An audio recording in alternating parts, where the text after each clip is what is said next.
All right, ladies and gentlemen, welcome back to the channel. Way too much time has passed since my last Blazers video. You guys know my thoughts on the Portland Trail Blazers. They're an extremely enticing team. I feel like most of NBA fans, not including Blazers Nation, obviously, but a lot of NBA fans just kind of forget how elite and how good Damian Lillard is. And so a fully healthy Damian Lillard should 100% be feared.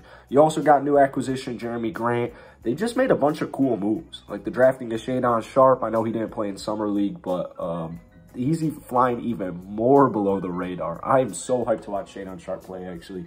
You also got Josh Hart. So they made a bunch of little moves. Sounds so doggy. They made a bunch of like smaller-esque moves, like Gary Payton. And I think when you add them up, I mean, it just makes this Portland team actually a lot deeper than some people may give them credit for. So before we actually get into this video, I do want to give a quick shout out to Torrey Jones over at Blazers Uprise, because I am looking at his rotation breakdown here and I'm going to give my input on it. And shout out to Eric over as well, Blazers Uprise. If you're a Blazers fan and you don't know who Blazers Uprise is, you're probably lacking in some regard. So go check them out. But I didn't want to actually watch this video quite yet because I just got back from a trip for the last 7 days. I was out in the, what do they call it? Oh, New England.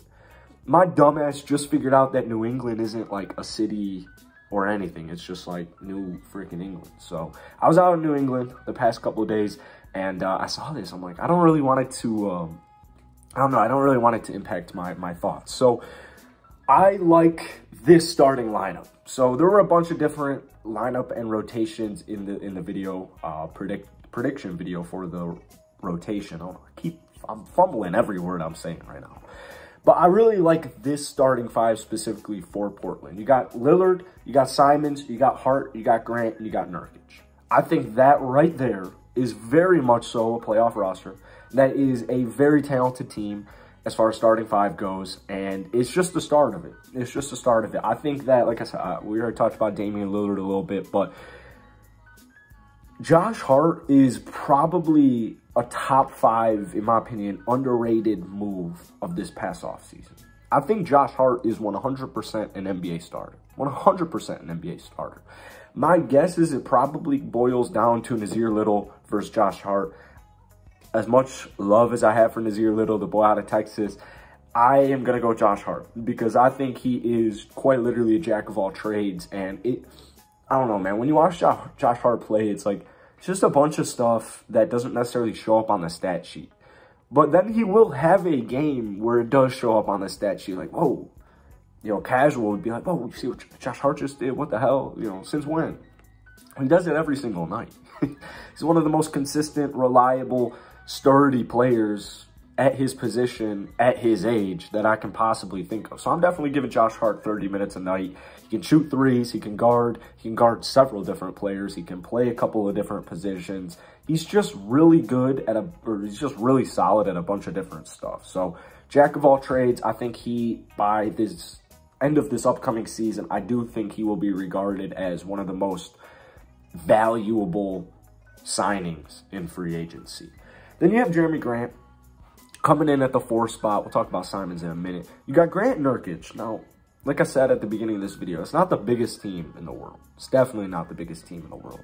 I think it will probably suit to their favor, especially what we saw with the Golden State Warriors this last season. Yeah, you know, Draymond Green, phenomenal defender. Kevon Looney, very underrated player in general. Their rim protection and their big man depth, it wasn't, like, that was it. You know, James Wiseman didn't play all season. Like, yeah, you had some guys who can, you know, play a small ball 5, or you can just go small ball because you're Golden State Warriors and everyone shoots. But I think what I really saw is, you know, you don't necessarily need your stereotypical 7-foot big man. You don't necessarily, like, I don't know if this makes sense, but like the idea of a 7-foot big man in my head it's just so cool. But then also like a big man who can stretch the floor, like that's super cool as well. You don't necessarily need it. So a healthy Jusuf Nurkic, I will take a healthy Jusuf Nurkic. Jeremy Grant is really interesting because this man can get a bucket.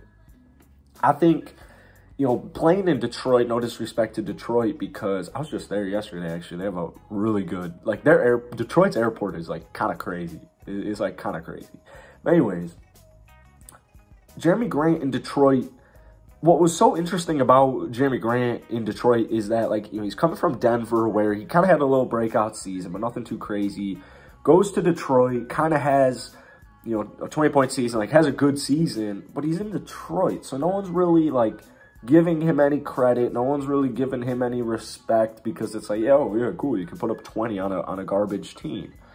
I think we'll see this upcoming season why they traded for Jeremy Grant, because he can offer your team a lot. I mean, especially offensively. Defensively, nothing too crazy, definitely nothing elite, but offensively, he's a reliable bucket. Now, when we look at this bench, this is where I start to get a little excited because I'm a big fan of just how deep this team is.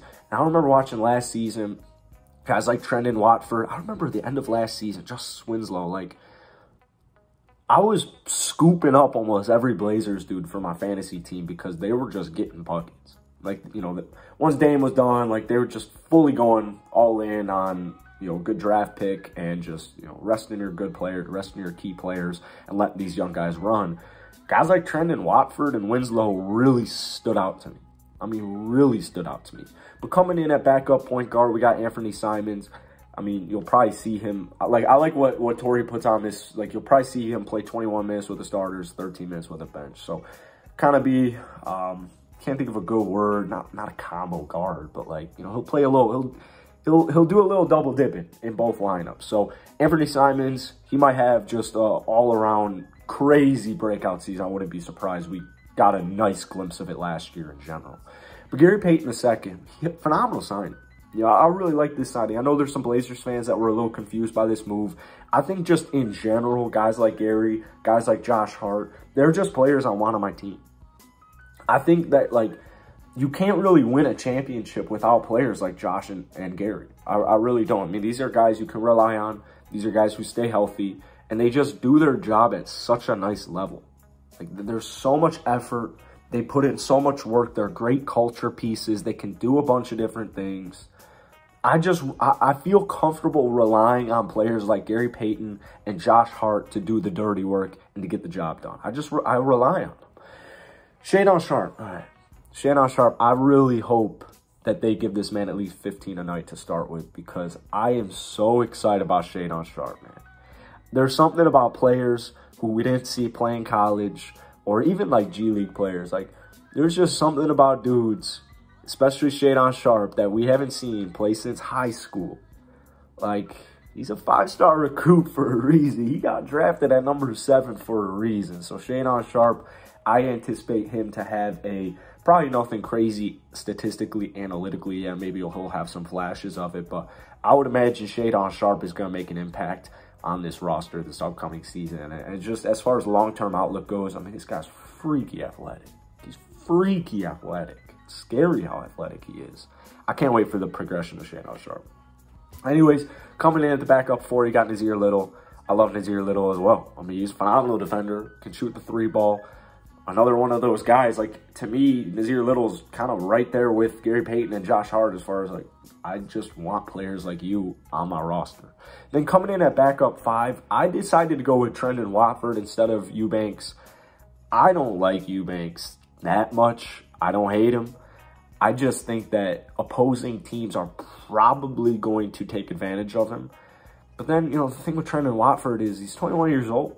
You know, so you kind of got to pick, I don't want to say your poison because that sounds super doggy, but you kind of got to make a decision there. I guess we'll wait to see how camp goes in preseason and that whole ordeal goes. But that's really it for today, man. If you enjoyed it, hit the like button, hit that sub button. I'm trying to think of an way too early prediction. I probably had, do we have the stupid, I hate the play-in tournament. I'm sorry if you like the play-in tournament. I hate the play-in tournament. I probably had Portland coming around 6th seed. Probably got them somewhere around that 6th seed. Depends on how a lot of these things go. Like, they can really get up to at least like 4. They could fall back to like 8. This is no doubt in my mind a playoff team though. So I'm very curious to hear what you guys have to say. So hit that like button, hit that subscribe button for daily NBA content. And if you want more Blazers videos, go ahead, drop a comment down below, but I'll catch you guys later. Peace.